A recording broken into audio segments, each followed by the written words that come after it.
Warhammer 40k Dawn of War has been in hibernation since 2017. And let's be honest, the last game didn't exactly leave everyone happy, so when IGN got the chance to sit down with King Art Games, the developers behind Dawn of War 4, there must have been a lot to talk about. So that is what we are going to cover in today's video.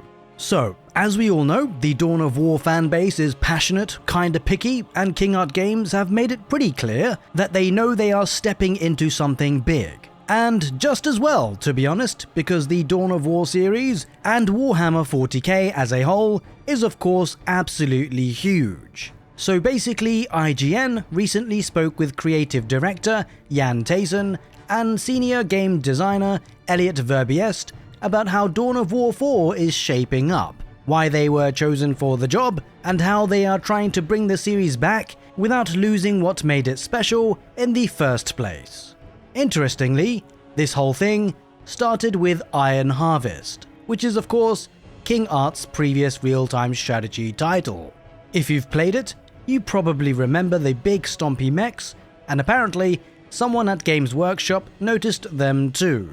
While Iron Harvest was still in development, King Art Games was very open about the process, showing off gameplay, art, and what exactly their engine could do.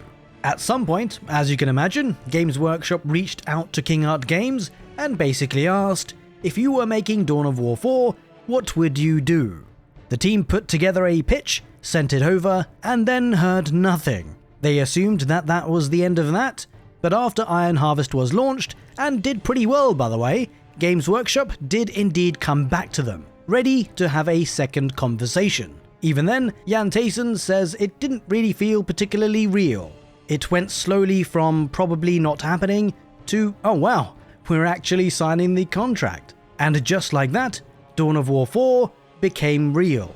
For a lot of people, including some of the folks at King Art Games, Dawn of War was their first real introduction to Warhammer 40k.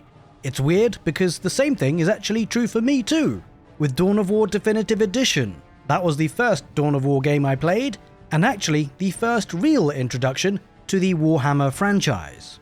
And here I am, now making a channel about it.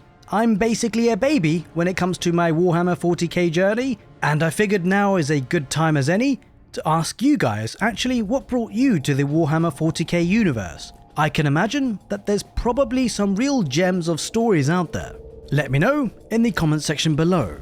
Anyways, from the interview, what's really awesome to hear is that King Art Games have mentioned that one of their big goals with Dawn of War 4 is to make it work for long-time fans, but also to make it a solid entry point for new players. Now, you don't need me to tell you that Warhammer 40k is huge and complicated, and King Art Games doesn't expect newcomers to understand everything right away.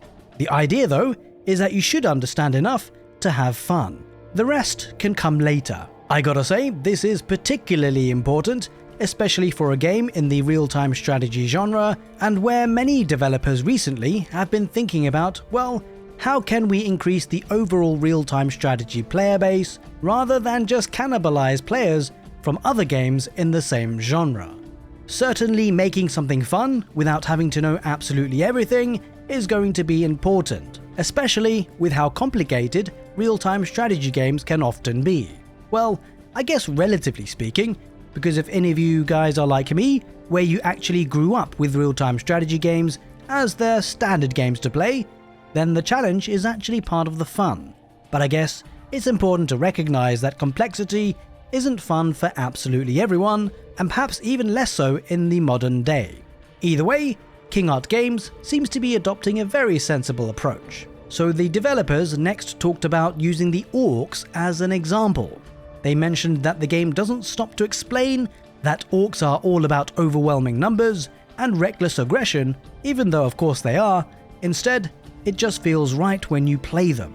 Their buildings are cheap, their units are disposable, and you are constantly rebuilding after losses. Even if you don't know a thing about orc lore, you're naturally going to play them the way that they are expected to be played. At the same time, Elliot Verbiest pointed out that part of the magic of Warhammer 40k is how much depth there is once you start digging, which is of course music to my ears And I imagine any other Warhammer and real-time strategy nerd watching here, let me know, I don't want to feel lonely.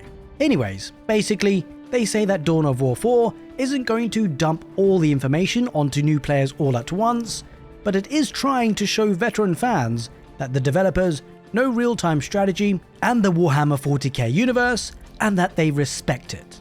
One of the biggest questions, by the way, that IGN asked was actually relatively simple, but actually very important. What even is a Dawn of War game at this point? Because Dawn of War 1 was a more traditional base-building real-time strategy game, Dawn of War 2 focused on smaller squads and RPG-style upgrades, Dawn of War 3 tried something different, very different, and yeah, even the interview kind of tiptoed around that one. Essentially, King Art Games had to make a call, and according to Jan Taysen, they decided pretty early that Dawn of War 1 would be their guiding star. Instead of trying to mash everything together, they are focusing on large armies, base building, and that classic real-time strategy feel. If something from Dawn of War 2, or 3 for that matter, fits naturally, they will consider it, but only if it supports that core vision. They've said that this decision has also shaped where they are putting their focus. During the interview, King Art Games made it clear that Dawn of War 4 isn't just leading with competitive multiplayer. Instead, they are putting a lot of emphasis on campaigns and single-player content, something that they feel the real-time strategy genre has been missing for quite some time. From the very beginning, they decided that the game would launch with 4 factions, and if you have 4 factions, each one should have its own campaign. All 4 campaigns will tie into a larger overarching story, and they are not completely linear either. Players will have choices, like picking which orc boss to follow, and some missions can lock out others or be skipped entirely. Speaking of which, the game is promising to have more than 70 missions overall, as well as cooperative compatibility. This really does go to show that for King Art Games, the campaign is at the heart of Dawn of War 4. The multiplayer game mode, Last Stand, and also others are still going to be there, but the single player experience is the very foundation that everything else is built on. And considering that the vast majority of the player base of real-time strategy games are mostly on the single player game modes, this is of course the right thing to be focusing on. Either way, after years of silence, we can all see that Dawn of War 4 is finally starting to take shape. Based on what King Art Games have told IGN, this isn't just about fixing the mistakes of the past. It's about reminding people why Dawn of War mattered in the first place, and maybe even introducing Warhammer 40k to a whole new generation along the way. Speaking of introducing things, let me introduce you to the orcs in Dawn of War 4, their units, and their war bosses in another video that I have on the channel. You can check it out by clicking on the end card on your screen right now. Take care, and see you next time.